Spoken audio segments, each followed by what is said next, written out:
से आ रही है बड़ी खबर, जहां पर ताबड़तोड़ फायरिंग की घटना सामने आई है। गोलीबारी में एक शख्स की मौत हो गई है, एक घायल बताया जा रहा है।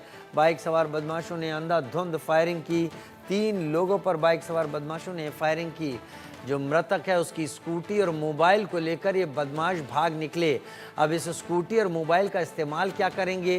क्या इस मोबाइल के ज़रिए फिरौती की घटना को अंजाम देंगे या स्कूटी से और वारदात को अंजाम देंगे? ये पुलिस के लिए सोचने की बात है। बाइक छोड़ स्कूटी लेकर दहशत फैला रहे हैं ये लोग। पुलिस आरोपियों की तलाश कर रही है।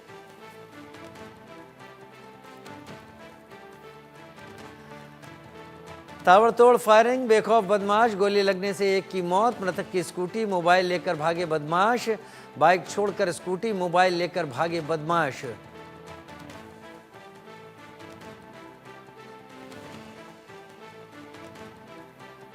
उसका कुछ नहीं पता, वो काम धंधे वाला आदमी था, अपनी फैक्ट्री से खाना ही लेना आया था। वो खाना लेके जस्ट ये दिख रहा है आपको, ये पुलिस ने जो आउट कर रखा है, यहीं तक पहुंचा था। यहीं पर ही जो हुआ है वो हुआ है। कितने लोग थे? ये 3 जने बता रहे हैं, जो वारदात पे मौजूद था वो बता रहा है 3 जने थे। आपके भाई के साथ वो जिसके एक पैर में गोली लगी है वो, और एक जो जो अमन है वो साथ में था। वो मेरा भाई गाड़ी चला रहा था। तो उनकी मतलब बाइक छोड़ गए और हाँ, उनकी स्कूटी ले गए। हमारी स्कूटी ले गए। स्कूटी ले गए, उसमें फोन था, फोन ले गए। तो क्या क्या मानता हूँ, मतलब रंजिश चल रही थी या कोई रंजिश नहीं सर, वो भाई भाई करके बोलते, छोटे ज्यादा बड़े भी नहीं है, वो छोटे छोटे से हैं। वो भी भाई करते थे। आज तक कोई मैटर नहीं, कुछ नहीं, आज तक कोई ऐसी रंजिश नहीं हुई। तो आज मतलब उन्होंने फायरिंग? हाँ, वजह यही है। वजह। कारखाने से आए थे खाना लेने। हाँ, मेरा भाई आया था कारखाने। कितनी फायरिंग हुई? 3 सुनने में आ रही है, 3 हुई है। तो भाई के लगी कुछ? हाँ, 3 लगी हैं। कैसी तबीयत हुई? उनकी तबीयत ठीक नहीं है, डेथ हो गई।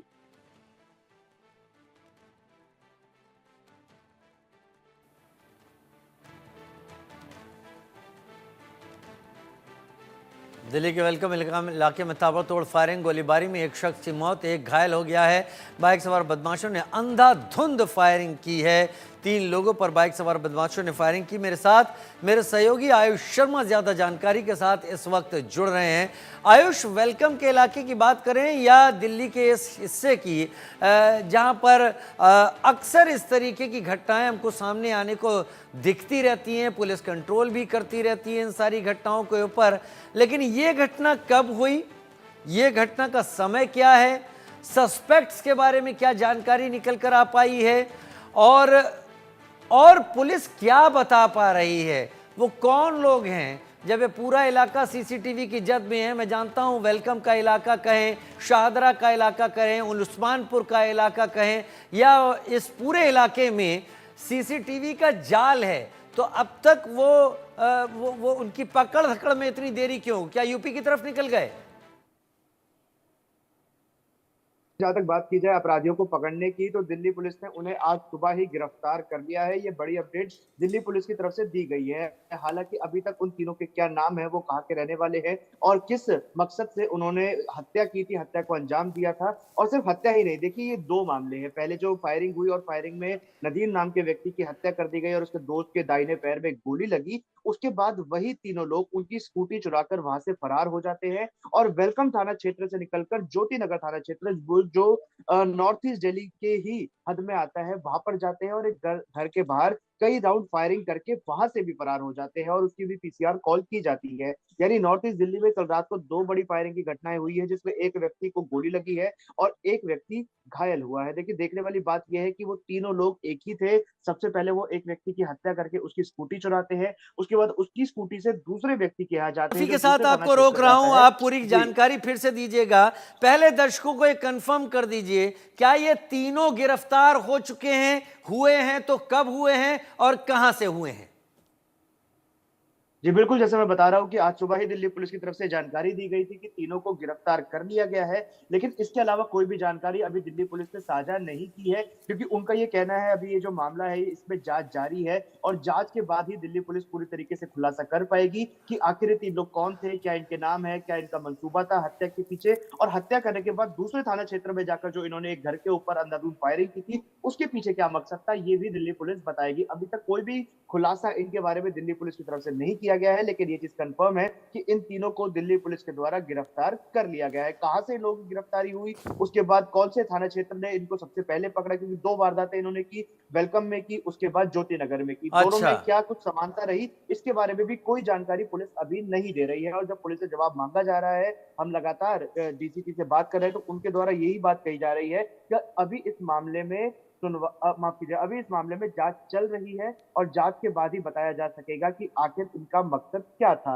लेकिन बात की जाए दोनों वारदातों की, तो दोनों बड़ी वारदात है। पहले में एक व्यक्ति की हत्या करके उसकी स्कूटी चुराना, और दूसरे में एक घर के बाहर अंधाधुंध फायरिंग करना। हालांकि गनीमत ये रही कि सभी लोग घर के अंदर मौजूद थे, तो दूसरी घटना में किसी को गोली नहीं लगी। लेकिन एक ही रात में एक ही जिले में, राजधानी दिल्ली में, जिस प्रकार से ये गोलियां चली है, ताबड़तोड़ फायरिंग की है, ये अपने आप में बड़ी बात है कि अगर देश की राजधानी में ही अपराधियों के हौसले इतने बुलंद है, तो बाकी देश के इलाकों का क्या हाल होगा। और जहां तक बात की जाए नॉर्थ ईस्ट दिल्ली की, तो इसको एक लोकल भाषा में पाताल लोक भी कहा जाता है, यहाँ पर होने वाले क्राइम्स की वजह से। लगातार जिस प्रकार से यहाँ पर गोलियां चलती है, हत्याएं होती है, हालांकि लोग बाद में पकड़ लिए जाते हैं, लेकिन क्राइम पर रोकथाम के लिए ये जिला फिलहाल पूरी तरीके से फेल नजर आ रहा है। जी आयुष जानकारी दे रहे हैं और आयुष की जानकारी के मुताबिक अब तक वो लोग फरार नहीं हैं। उन तीनों की गिरफ्तारी हो चुकी है, तीनों को दिल्ली पुलिस गिरफ्तार कर चुकी है। बार बार हम अपने दर्शकों को बताएंगे कि शुरुआत से ये जानकारी हम दे रहे थे कि अभी वो लोग फरार हैं, लेकिन अब गिरफ्तारी कंफर्म हमारे साथी यहां पर बता रहे हैं। आयुष, क्या कोई गिरोह से जुड़े हुए हैं ये तीनों? क्योंकि जिस तरीके से उन्होंने 2 जगह घटनाओं को अंजाम दिया, क्या दूसरी जगह घटना को अंजाम देते वक्त पहली जगह जो बाइक लूटी थी और मोबाइल लूटा था उसका इस्तेमाल किया इन्होंने, तब दूसरी जगह जाकर फायरिंग की है? ये भी विस्तार से यहां पर बताइए। और क्या इसके पीछे कोई रंजिश है, साजिश है, कोई बड़ा गिरोह है नॉर्थ ईस्ट दिल्ली का? ये सिलसिलेवार तरीके से पूरी चीजें आप लोगों को बताता हूं। देखिए, आपने जो सवाल किया कि आखिर क्या साजिश थी, क्या मंसूबे थे, तो पुलिस ने अभी तक इस पर चुप्पी साधी हुई है, पुलिस ने जानकारी नहीं दी है। बात की जाए कि सूत्रों के हवाले से क्या कुछ पता चला है और जो परिवार ने बयान दिया है, देखिए परिवार के जो लोग हैं वो ये कह रहे हैं कि जिस व्यक्ति नदीम की हत्या इन तीनों ने की, नदीम इन लोगों को पहले से जानता था, और वहां पर जो लोग मौजूद थे उनके द्वारा ये कहा जा रहा है कि इन्होंने पहले नदीम से स्कूटी छीनने की कोशिश की थी, लेकिन जब उसने स्कूटी नहीं दी, उसके बाद इन लोगों ने गोली चलाई। और इनका शुरुआती मकसद हो सकता है कि नदीम को मारना ना रहा हो, उसको डराना रहा हो, क्योंकि दूसरे व्यक्ति के पैर में गोली लगी और नदीम की छाती में गोली लगी। तो हो सकता है ये हवाई फायरिंग कर रहे हो, उस लोग नशे में हो और नदीम को गोली इस तरीके से लगी कि उसकी वहीं पर दर्दनाक मृत्यु हो गई। उसके बाद उसी स्कूटी को ये लोग इस्तेमाल करके जाते। देखिए, जिस बाइक से ये लोग पहले आए थे उस बाइक को वही छोड़ दिया जाता है, उस स्कूटी को चुराते हैं नदीम की, उसका फोन चुराते हैं और उसके बाद दूसरे थाना क्षेत्र में जाकर वहां पर वारदात को अंजाम देते हैं। पुलिस की तरफ से जो मंसूबे हैं वो स्पष्ट नहीं हुए हैं, लेकिन दूसरी जो घटना है उसमें आपसी रंजिश की बात सामने आ रही है। ये बताया जा रहा है कि राहुल नाम के व्यक्ति जो 24 वर्षीय जिसके घर पर फायरिंग की थी, उसके साथ पहले से ठीक है, यानी दूसरी घटना में रंजिश सामने आ रही है, पहली घटना में रंजिश थी नहीं। यानी ऐसा भी लगता है कि ये लोग आदतन अपराधी हों और अब पुलिस इनके खिलाफ बीएनएस की वही धाराएं लगाएगी जो इनको सही सजा की तरफ आगे ले जा सकें। बहुत शुक्रिया आयुष शर्मा, इस विस्तार के साथ एक एक तस्वीर क्लियर करते हुए जानकारी